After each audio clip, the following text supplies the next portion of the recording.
afternoon, everybody. I'm Lisette Campos, Community Affairs Director with your Positively Tampa Bay. We continue with our week-long series on hurricane preparedness. Planning ahead for a storm involves the safety of everyone in the home, including the family pets.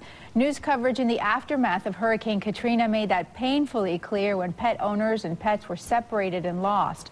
Joining us with more on this topic of hurricane planning and your pets, we have our friends back from the American Red Cross, Linda George Carbone, the Chief Executive Officer of the American Red Cross, and Janet McGuire with our crisis communications team. And we brought along this little friend too, right? We brought our friend today. The studio crew is saying, he looks real on TV. Tell us about the pets. What's the best thing that people can do now to start planning and making sure that they think of what their little pets need too?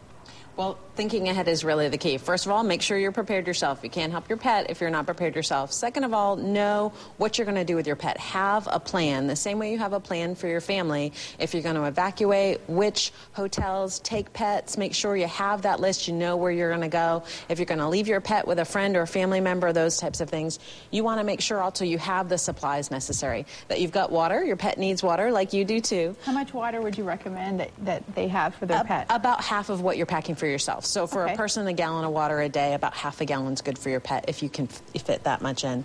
You want to make sure you've got, of course, their food and treats and those types of things. Remember, you're going to be stressed. Your pet's going to be stressed as well. So you want to do something to try and make that pet feel a little bit more comfortable, those types of things. If your pet takes medication, make sure you've got that and you've got that planned. And, of course, you want to have their vaccination shots and those types of things. You want to have a copy of that. So go ahead and ask your vet to get that to you ahead of time. We put together a full screen based on the information and the tips that you all have on the American Red Cross website, which is a wonderful resource for folks who have pets.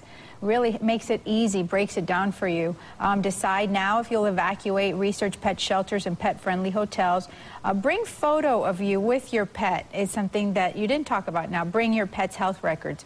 Tell us why the photo of you with your pet is so important, Janet. We learned this during Katrina, that a lot of pets were separated. They couldn't bring them to the shelters. They had to leave them behind. Reuniting those animals with the owners was quite a challenge. If you have a photo with your pet, and some pets may look very similar, this way you can say, this is my dog, and there's the proof.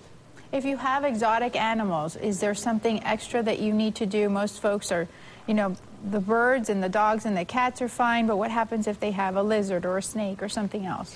There is a lot of areas, and we are lucky right here in Tampa Bay. We have the Sunbird Seabird Sanctuary, that also in different areas of this county that really will take on that role and take those pets if necessary, if you need to evacuate. Well, thank you again on behalf of all of our viewers for helping us get ready for hurricane season. Started June 1st. I can't believe it's here already. It's here. For more details on this and any other subject that we've been covering throughout the week on hurricane preparedness, please visit the American Red Cross website. It's flwestcoastredcross.org. Thanks for watching.